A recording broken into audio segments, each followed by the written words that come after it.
What's your best fire me? I freaking dare you moment from work. Over the first year I worked there, I essentially took over most of the tasks in my department which were previously held by other departments and was done badly because of it. This led to a massive increase in productivity. I then found out I was paid significantly less than what others were making and others in my position across the industry were making. So I go to my boss and tell them I had done all this work increasing productivity and I would like to discuss a raise. They said no. So I worked there for another year, asking for a raise every now and again until I was offered a job that paid double. It didn't start for a couple months so I held on to that job until I was set to submit my 2 weeks. I asked for a raise again, thinking what the hell why not. My boss goes off, tells me I won't get a raise and says some, very colorful things about it. It culminated with her telling me if you don't like your pay, maybe we should evaluate your future at this company, to which I replied already have. I took another job and this was your last chance to offer me what I deserve. I quit and walked out of that office. Friends told me that my sudden departure caused a massive backup of work that ended with my manager being fired for it. God, I can only imagine how awesome it must feel for your boss to say maybe you should evaluate your future here and to be able to say to their face, already have. Bye. Maybe you should re-evaluate your future here. I would just go with the classic no you. I'm rubber your glue, I got a new job so frick you. Put in my 2 weeks notice at wildly understaffed job. 6 days later got sick. I call around and see if anyone can take my shift. No one is available. Tried to call out that morning. Shooty manager tries to persuade me to come in even though I am barfing everywhere. I non-committally agree to call in later in the day to see if I am feeling up to coming in anyway. Call back. Say I am still sick and will not be coming in. Manager blows up at me in front of customers, being rude as frick. Eventually asks what I expect to do about the shift needing to be covered. I say I have done everything I am required to and it sounds like a management problem to me. Hang up and turn my phone off. Eventually asks what I expect to do about the shift needing to be covered. This is my favorite mindset that's so common. What is an employee expected to do about a shift coverage? I imagine they'd expect their manager to do their freaking job actually managing for once. I worked in a deli several years ago while I was a university student, and one time, I caught bronchitis and an wicked eye infection at the same time. I tried calling a few people to see if we could trade shifts for the week. Nobody answered their phone, to no one's surprise. So I called my boss instead, and told her what was going on. She replied back saying my health is not her concern, and that if I'm not showing up, I need to find someone to cover.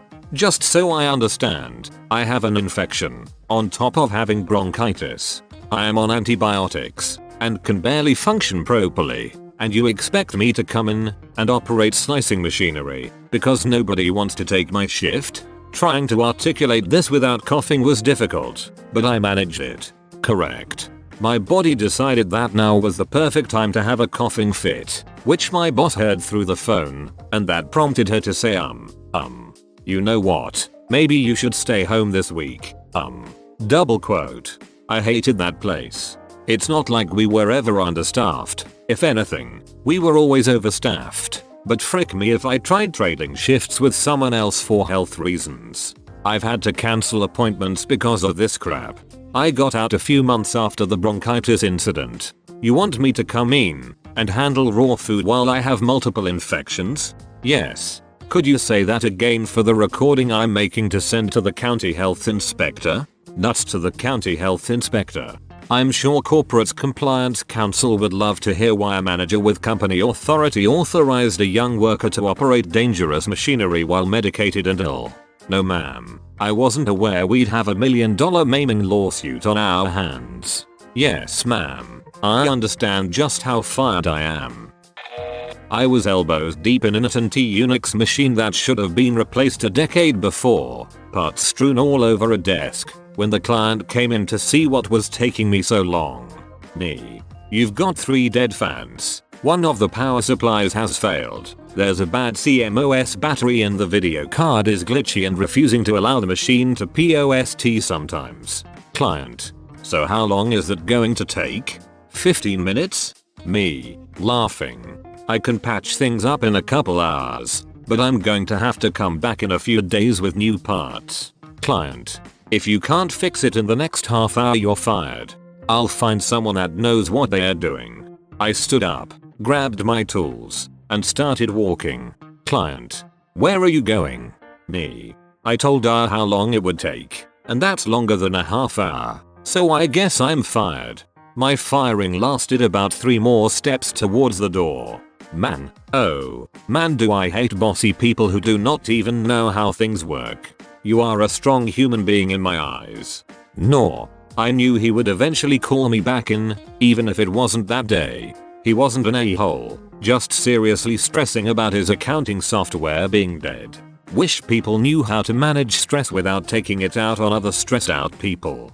It's like they need to bring you down to their level of anxiety. Agreed, but at the same time people slip up, and this guy sounds like a top-notch dude for recognizing that in the client and saying he's not an a-hole.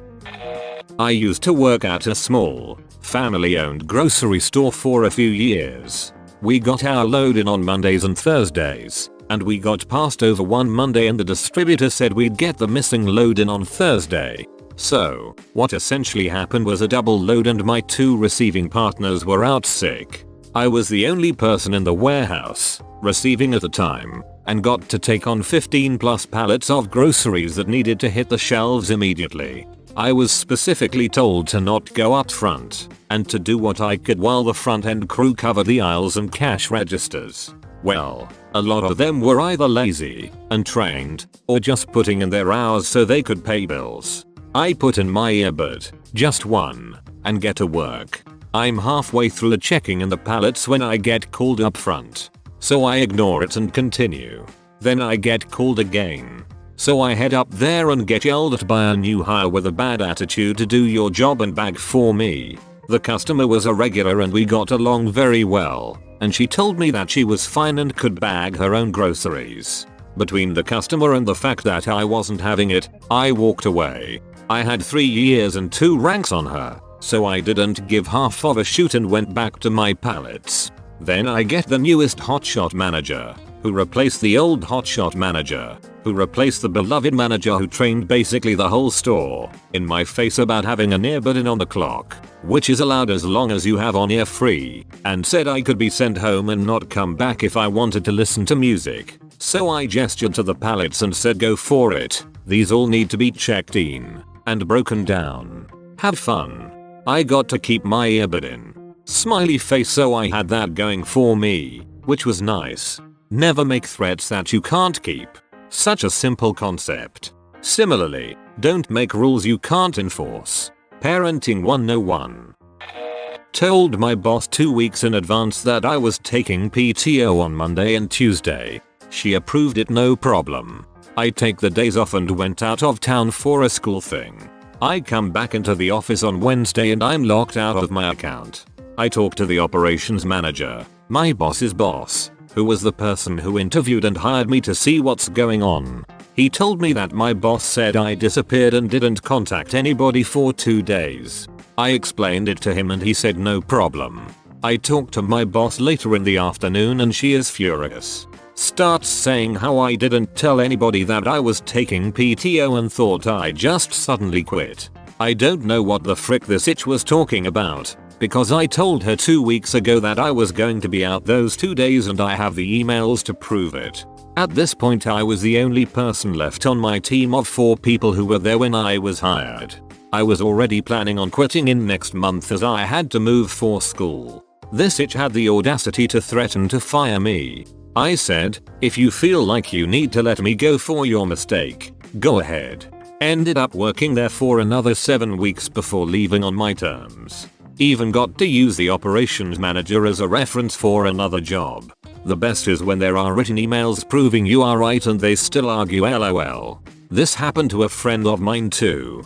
It was a place where you had to submit a document and get it signed. So he takes his 2 weeks off, comes back to 2 weeks of no shows. No angry boss or anything since no one knew who anyone was at that job anyway. He goes to the HR department to get his chute unlocked.